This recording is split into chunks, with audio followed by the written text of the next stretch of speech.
미국 교회에서 실제로 일어난 사건인데요. 교회가 이제 본당에 이 카페트를 깔아야 되는데 어떤 색깔로 깔아야 되는가 거기에 대해서 의논을 하다가 크게 두 표로 갈렸습니다.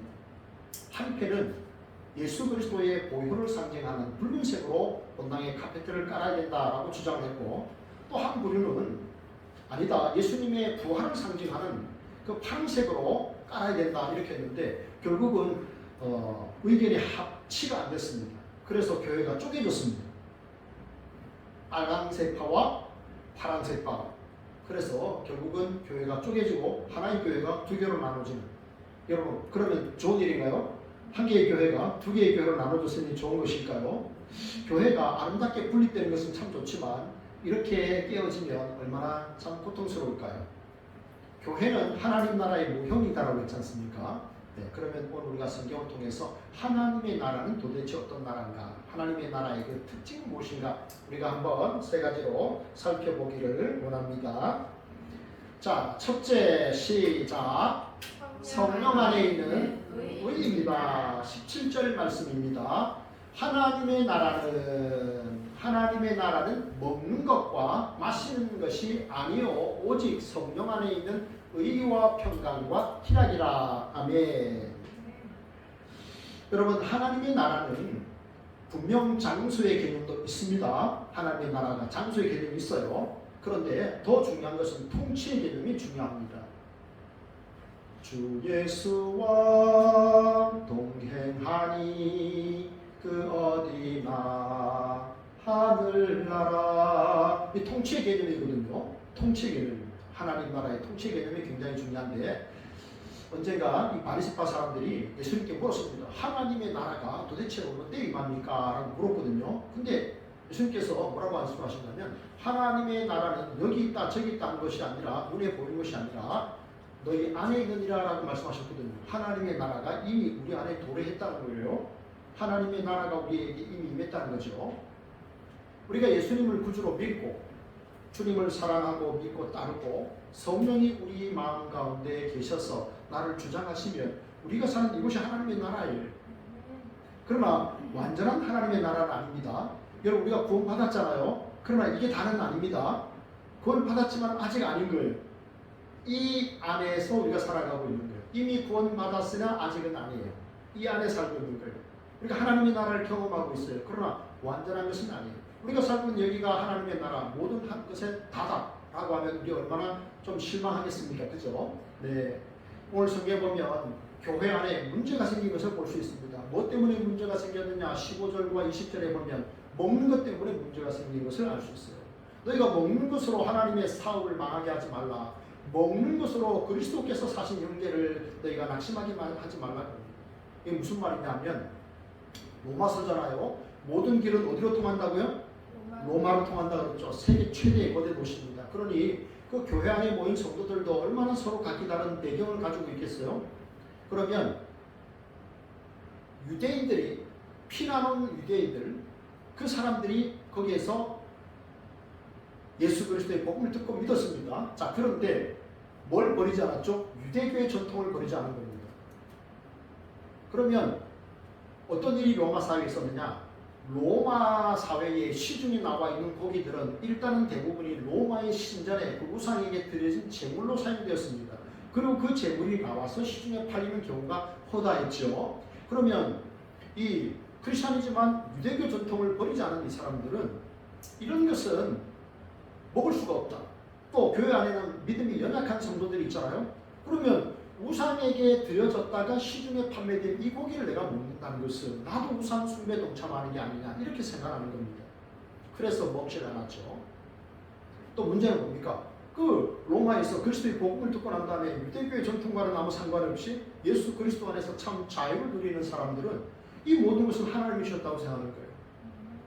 그래서 믿음으로 받으면 아무 껄끄러움이 없는데 왜 저 사람들은 저렇게 해야 되는가? 이제 서로 이제 교회 안에서 이제 갈린 거예요. 의견이 갈린 겁니다. 여러분, 이럴 때 어떻게 해야 됩니까? 교회 안에서 같이 신앙생활하는데 의견이 서로 다른 겁니다. 이럴 때는 어떻게 해야 될까요?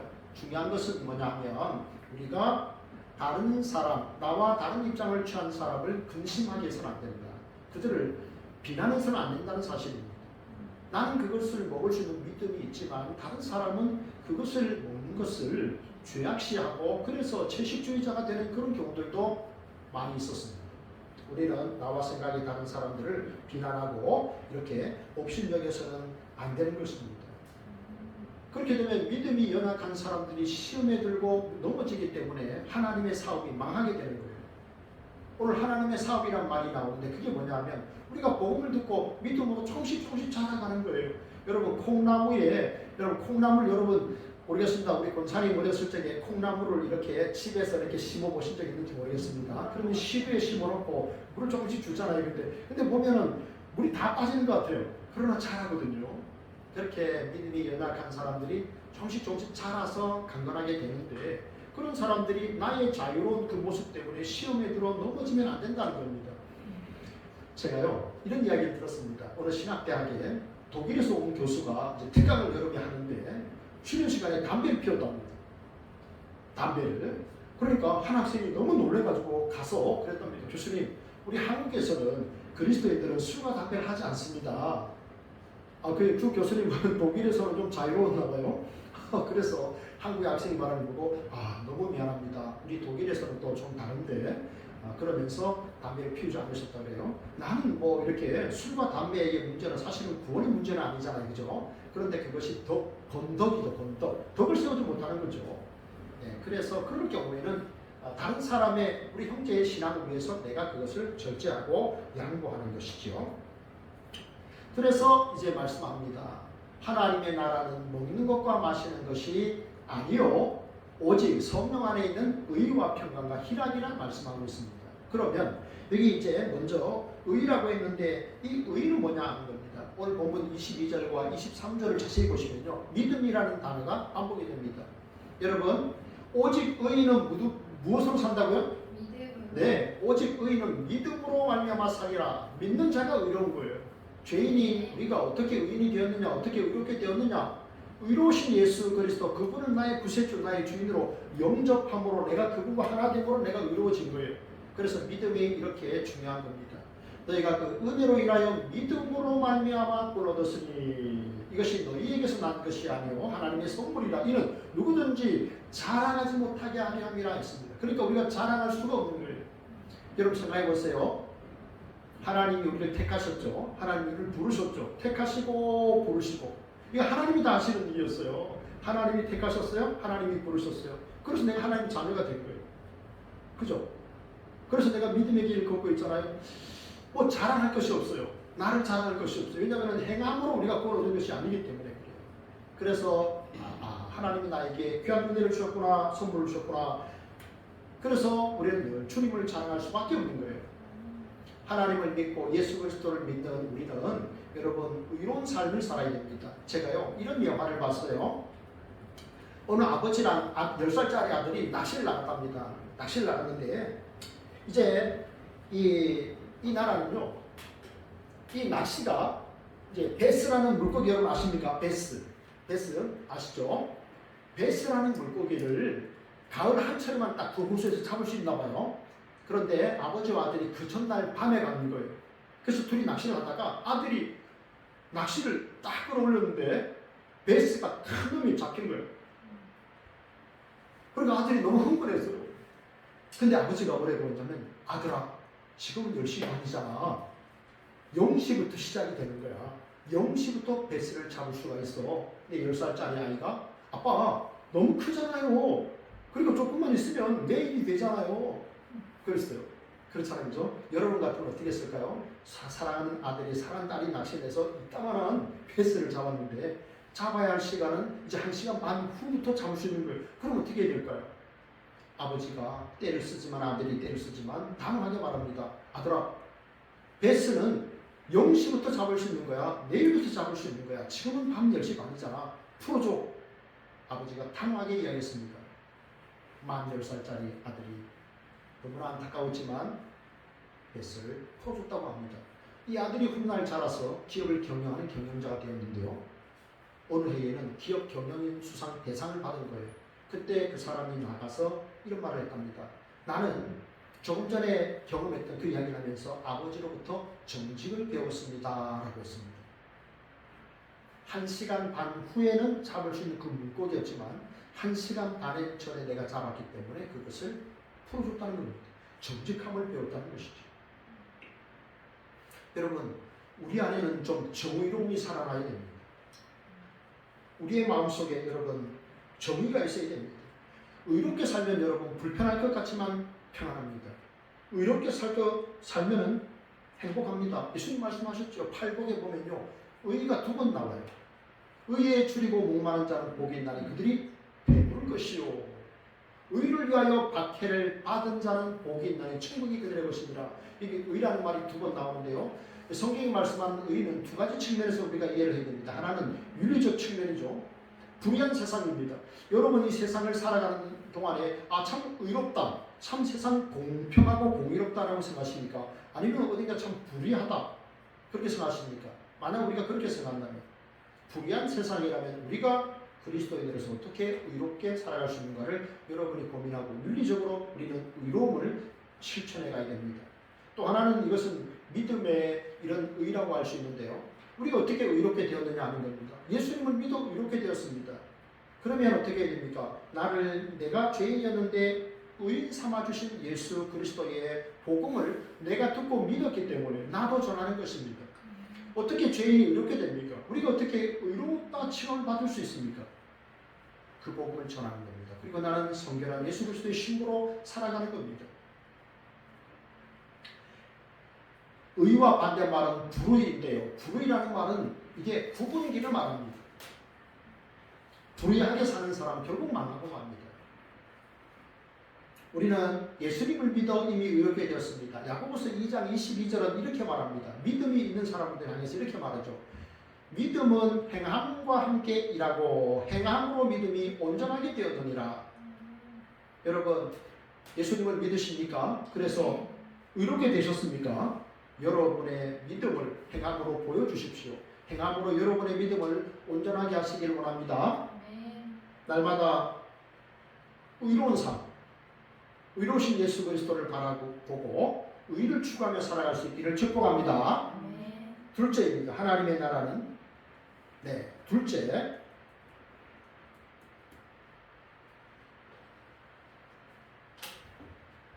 성령 안에 있는 평강입니다.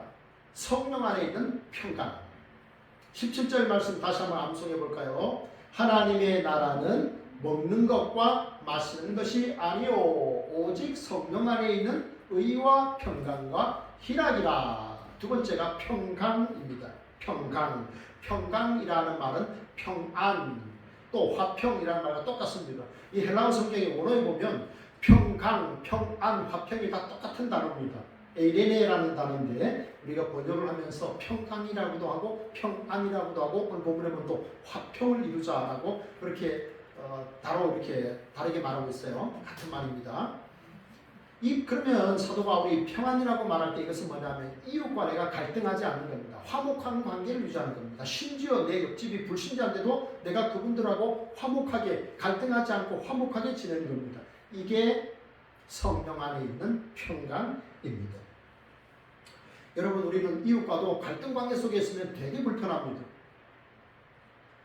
그런데요, 그보다 먼저 우리는 가족과 이렇게 불편한 관계를 유지해서 안 돼요.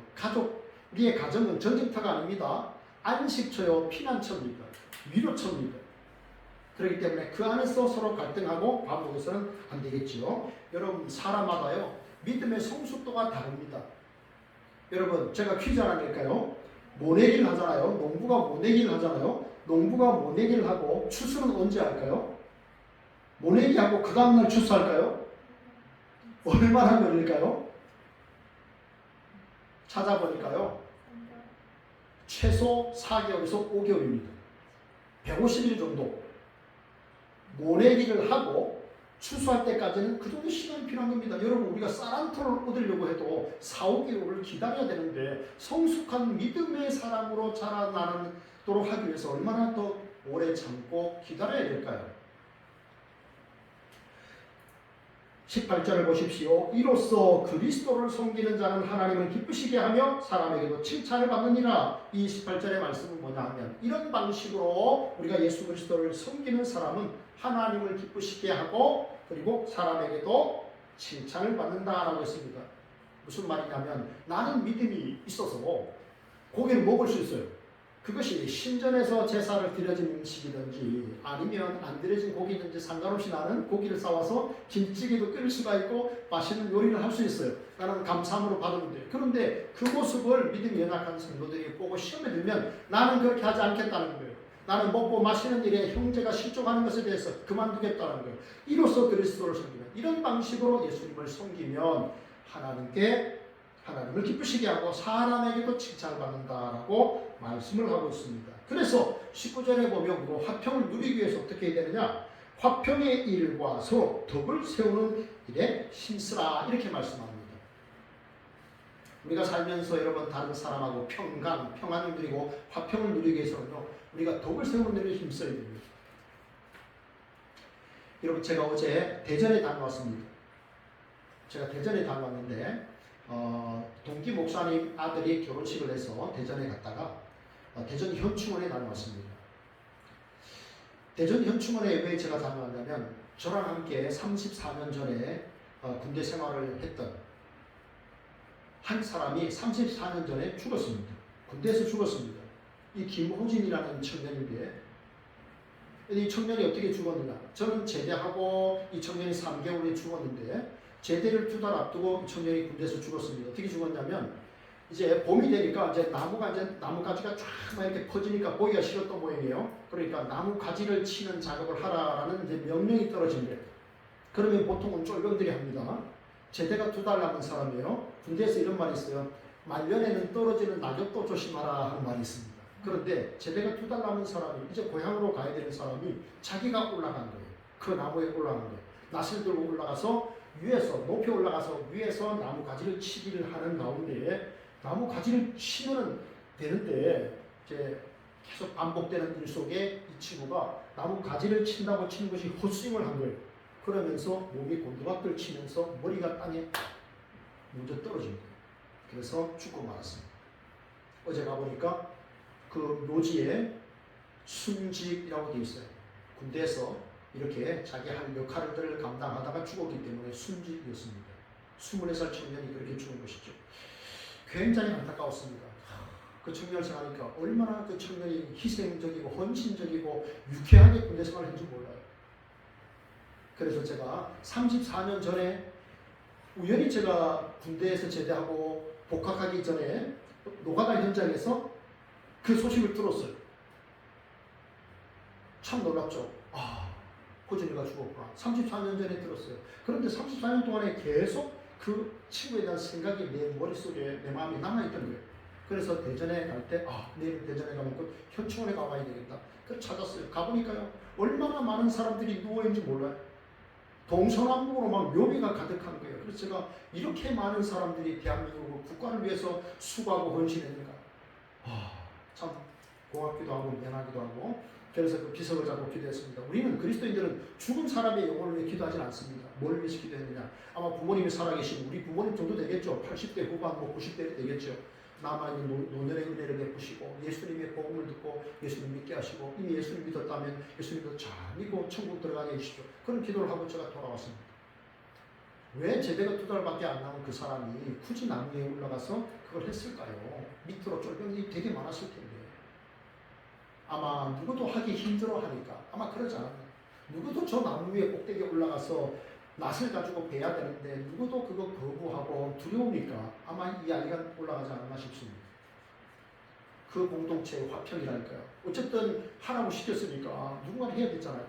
그래서 헌신하다가 죽지 않았나 하는 생각이 들었습니다. 여러분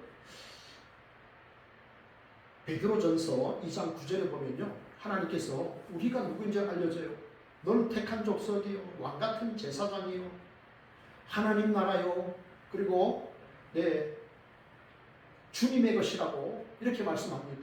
나의 소유라고 말합니다. 그런데 그 다음에 뭐라고 말씀하냐면 이는 너희를 어둠 가운데서 불러내어 준 아름다운 이에 덕을, 아름다운 덕을 선포하게 하려 함이라. 그거예요. 아름다운 덕이 뭐예요? 우리를 어두운 가운데서 빛으로 불러내신 분이 누구예요? 예수 그리스도예요. 예수 그리스도의 아름다운 덕을 선포하기 위해서 하나님이 우리를 그렇게 불러내신 거예요.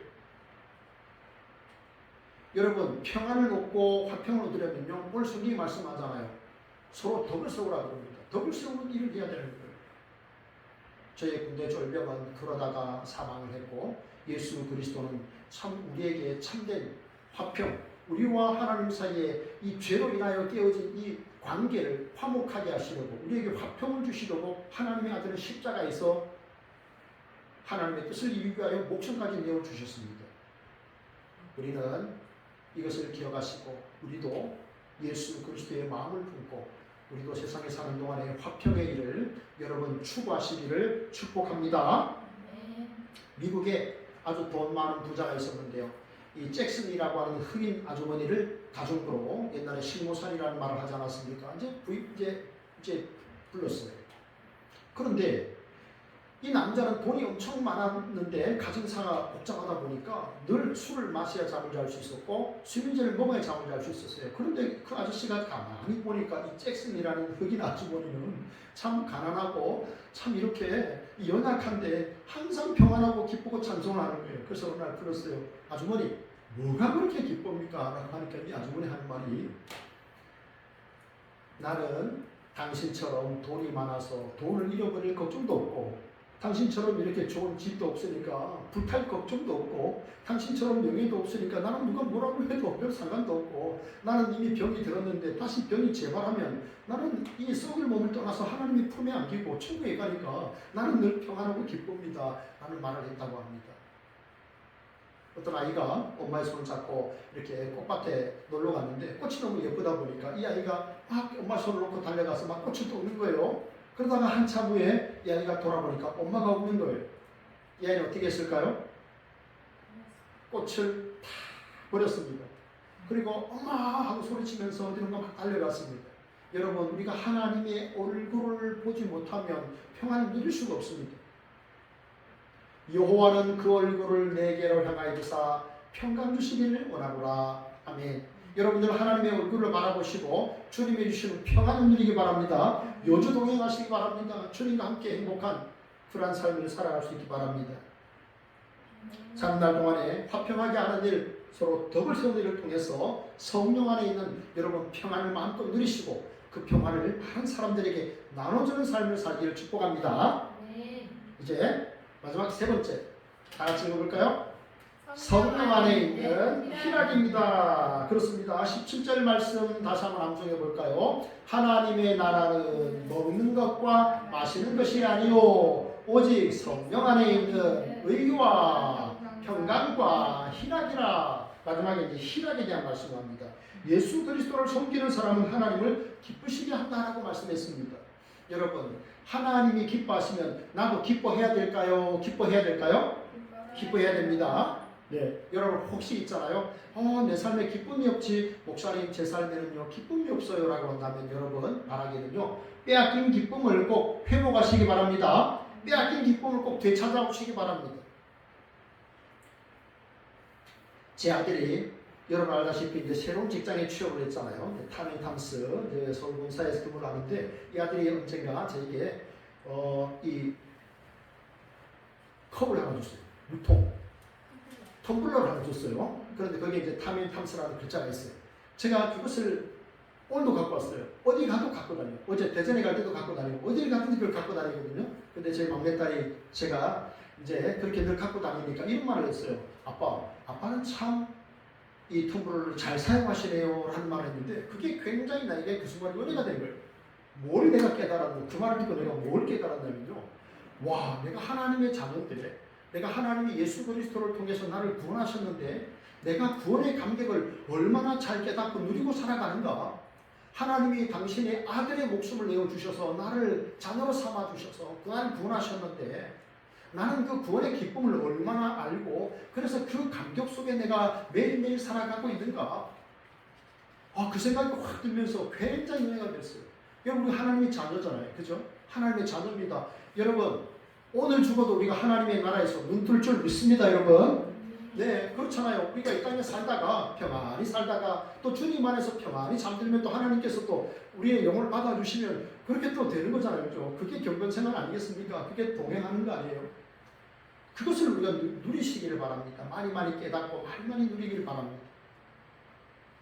여러분, 우리가 기뻐해야 되는 또 하나의 이유는요, 우리가 예수 그리스도를 섬기는 사람이기 때문이에요. 여러분, 예수님을 아무나 섬깁니까? 여러분, 하나님을 아무나 섬깁니까? 우리는 태초에 하나님의 천지를 창조하시니라는 걸 믿잖아요. 근데 세상 사람들은요, 태초에 저절로 혹은 태초에 우연히 우리는 이 천체에 돌아가는 이 모습들을 보면서 여기서 조화와 질서를 발견합니다. 그리고 하나님이 너무너무 아름답게 만드셨구나. 여러분, 지구가 이 기울기가 조금만 더 이렇게 기울어도 이쪽 태양 쪽으로 기울면 다 타버리고요. 반대편으로 더 기울면 완전히 이게 얼음 같은 그런 땅덩어리가 된답니다. 근데 오묘하죠. 하나님께서 이야, 하나님이 하셨구나.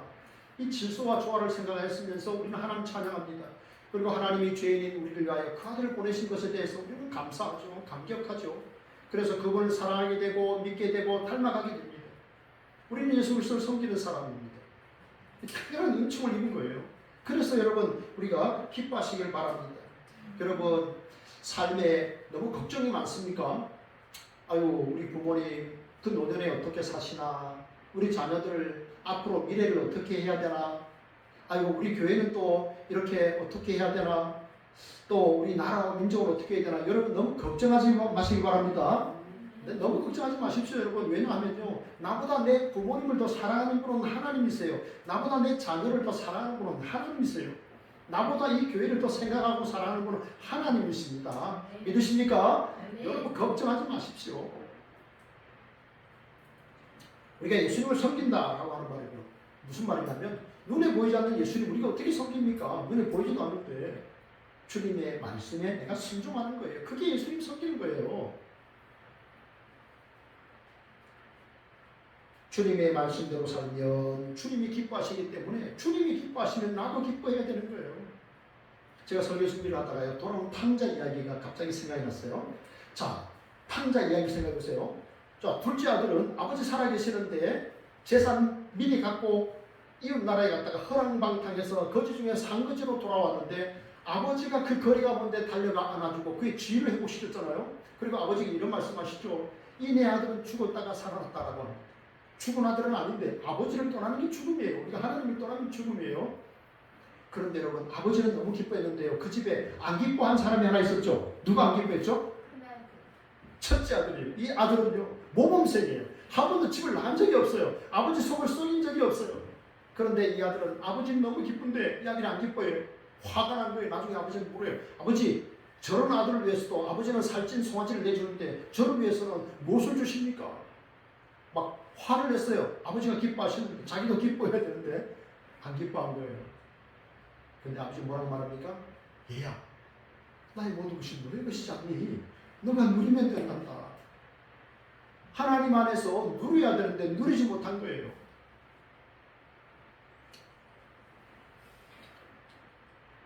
여러분, 우리는 예수님을 섬기는 자입니다. 예수님을 섬기는 사람은, 잘 섬기는 사람은 하나님을 기쁘시게 합니다. 하나님이 기뻐하시는 일에는 나도 기뻐하시기 바랍니다. 여러분, 내 인생은 내 것이 아니에요. 구원받은 나는 내 것이 아닙니다. 하나님이 아들의 피값으로 나를 사셨어요. 하나님의 것이에요. 우리는 하나님의 자녀예요. 그렇기 때문에 여러분, 우리는 나의 인생 하나님이 책임지신다는 생각 가지고 염려와 불안을 다 떨쳐버리고 기쁨을 회복하시기 바랍니다. 너무 힘들 때 여러분, 요즘 좀 가을 하늘 좀 보세요. 늦여름이지만 하늘이, 저 구름이 얼마나 예쁜 줄 몰라요. 저 하늘이 얼마나 예쁜 줄 몰라요. 우리는 막 가끔 이렇게 지나가다가 하늘에 구름을 보면서 와, 저거 완전히 물고기 같다 막 그럽니다. 와, 상어 같다, 막 고래 같다 그러고, 야, 저거 뭐 양 같다 그러고, 야, 신기해요. 그런 모습을 좀 보십시오. 여러분, 너무 땅만 쳐다보지 마시고, 혹시 돈 떨어졌나 너무 땅만 쳐다보지 마시고 하늘을 좀 바라보시면서, 하나님 지금 나 다 보고 계시죠? 내 형편 다 하시죠? 하나님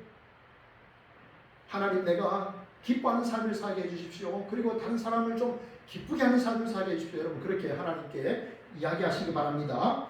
시편 37편 4절에요. 여호와를 기뻐하라. 그가 내 마음의 소원을 너에게 이루어주실 것이다. 여호와를 기뻐하라. 하나님 기뻐하면요 하나님 우리의 소원을 들어주신대요. 말씀이 약속했잖아요. 성경의 약속이 한 5,000번 이상 된다고. 그 약속 붙들고 하는 거예요. 하나님 내가 하나님을 기뻐하면 하나님이 내 마음의 소원 이루어주신다고 했잖아요. 느헤미야 8장 10절 여호와로 인하여 기뻐하는 것이 너희의 힘이라. 우리가 하나님을 기뻐하는 것이 우리에게 힘이랍니다.